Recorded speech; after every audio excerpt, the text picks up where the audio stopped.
Welcome. This is an update to last week's video on the status of the coronavirus worldwide. And I've subtitled this one, Are We Being Told the Truth? In last week's video I covered a number of subjects.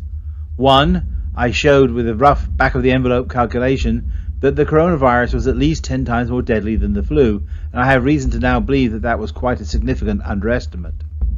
I showed that the rise rate was exponential and what that actually meant, and then how social distances can help break that exponential rise rate by having people infect fewer people than they would have otherwise.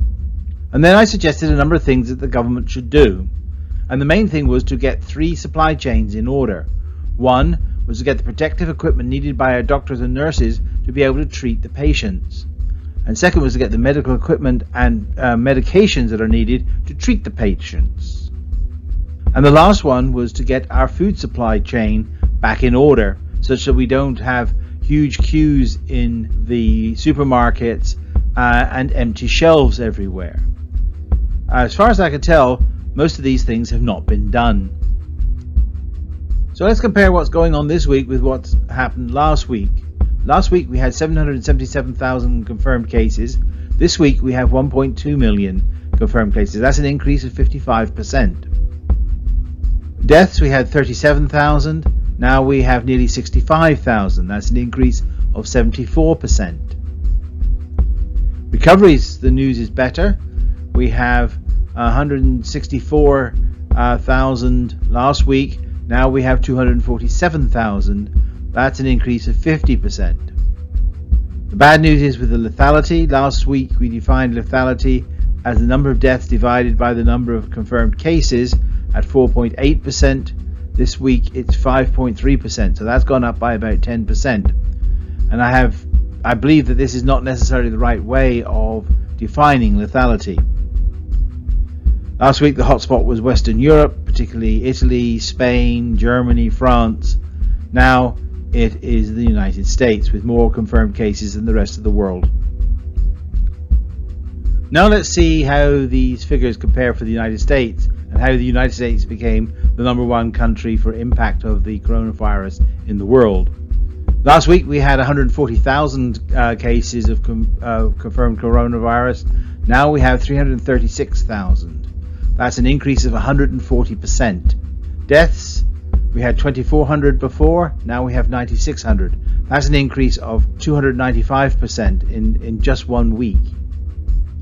Recoveries, we've gone from 4,500 to just over 17,000. That's an increase of 282%. That's good news.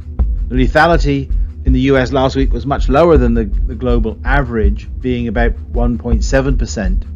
I predicted it would start to rise, and indeed that is the case. It's now 2.8%, and I suspect it will get near to the global average fairly soon, and if it does, we have another 14,430 deaths in the hopper ready to go.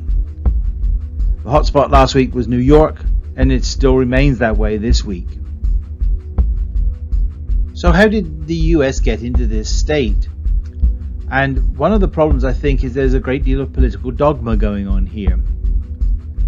Some states still don't have a stay-at-home policy, and those are the ones marked in grey here. The 3 light blue states don't have complete lockdown policies, where they have only high-risk groups or partial lockdowns in parts of the state. Until we have everybody locked down for a substantial period of time, we aren't going to defeat this virus, it would seem. And even in some of the states that are marked dark blue here, they have a complete lockdown. Some of the rules are not being enforced properly.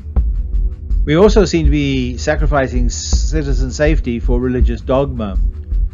Some pastors are refusing to close their churches despite state orders to do so. And those states are not necessarily enforcing their orders very strictly. We should learn from the example of South Korea. Remember the Shincheonji Church that held a service with over 1,000 attendees in February. Some of those had just returned from China, and the head of that church insisted that people, even if they were feeling unwell, must attend the ceremony as a test of their religious faith.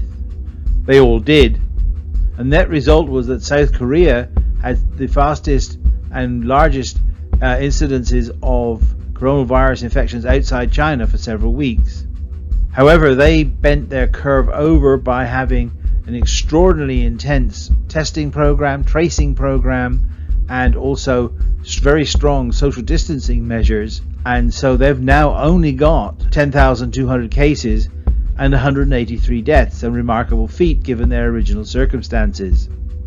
However, we do not need to follow that example. Now back to my original question, can we trust our data? And I think the position in the United States is that we can't. There's insufficient testing. It's a global problem overall, but in the United States it's particularly critical. At the current rate of testing, it's going to take nearly 9 years for the government to test all the people and trace all the infectious disease. And that's an unacceptably long period of time. Obviously, the politicians want to keep their numbers looking lower, but it makes them look good. So they underreport the number of cases they get. The less you test, the better your numbers look. And they're downplaying the seriousness of the situation. These are all mistakes that are going to cost lives. Okay, I continued my data analysis of the COVID virus, even using the data that we currently have, even though I don't trust it that much. I remember last time I took the ratio of the deaths to the number of cases and came up with a mortality rate of 4.7%. However, I think a better measure of the lethality is the number of deaths over the number of resolved cases, which is the number of recoveries plus the number of deaths. And that ratio comes out to something like 20%, which is very worrying indeed. I decided to see how this ratio is changing. Now, once you're into this infection period, this ratio shouldn't change very much at all. But over the last month, it's been steadily increasing worldwide.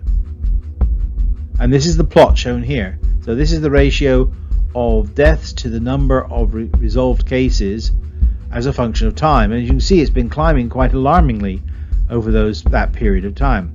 So I fitted a line to it. Here's, by the way, the base of 4.7%. I fitted a line to it. You'll see that it fits it fairly well. However, there does seem to be some deviations, and that would be worrying because we're dealing with the statistics of very large numbers here. So the uncertainties on these ratios is about the width of these dots. So if any deviation larger than the size of those dots from that model is probably significant. There seems to be an oscillation either side of the model. So what I've done here is I've taken the model numbers away from the data, and you end up with something called residuals. And so I've then plotted the residuals over this same period of time. And you get this curve which looks like a perfect cosine curve. Now that's very interesting in and of itself.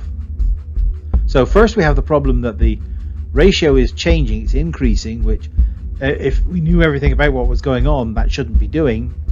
And also that the model, the difference between the model and the data is what looks like an oscillation. Now I've been racking my brains as to what this might be, and of course this is pure speculation, but I noticed that the peaks of these distributions are very close to full and new moon. The white arrow here with an F is full moon, the black arrow here is the new moon.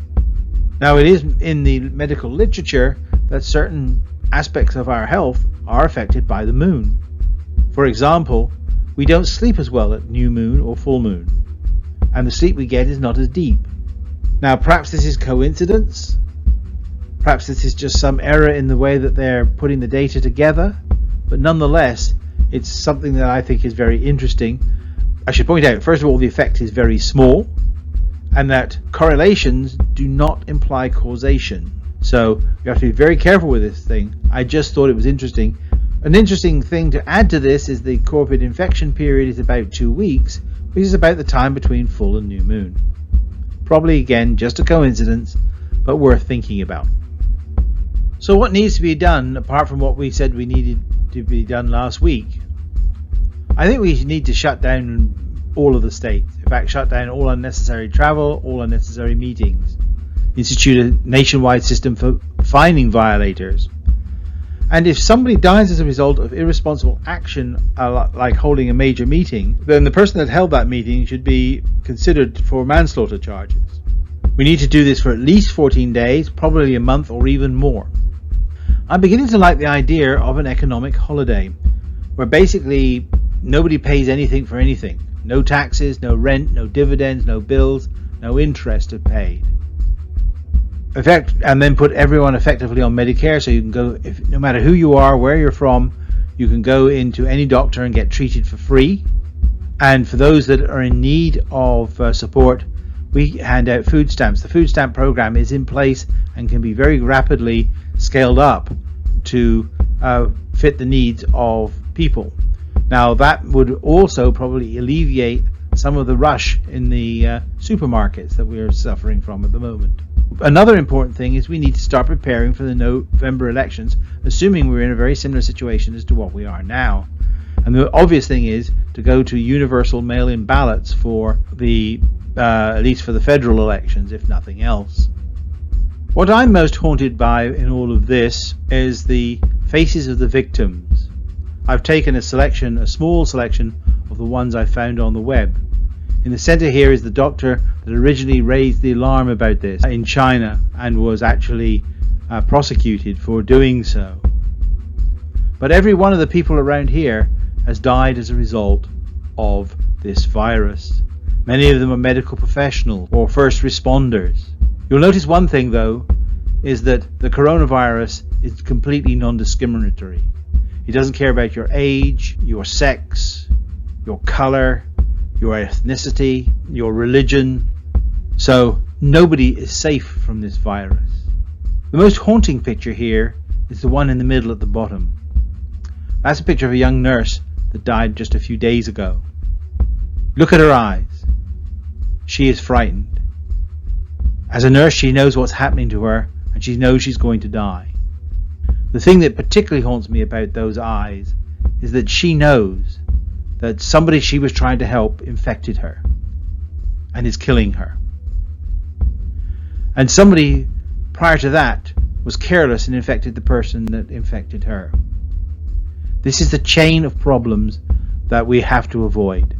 If you ever think of not obeying the social distancing rules or the curfews or whatever, just remember those eyes, those very frightened eyes, and do the right thing. So we need to do the right thing. Stay at home, keep your distance, wash your hands. If we do, we'll get through this, and we'll get through this together. So stay safe, and until next time, goodbye.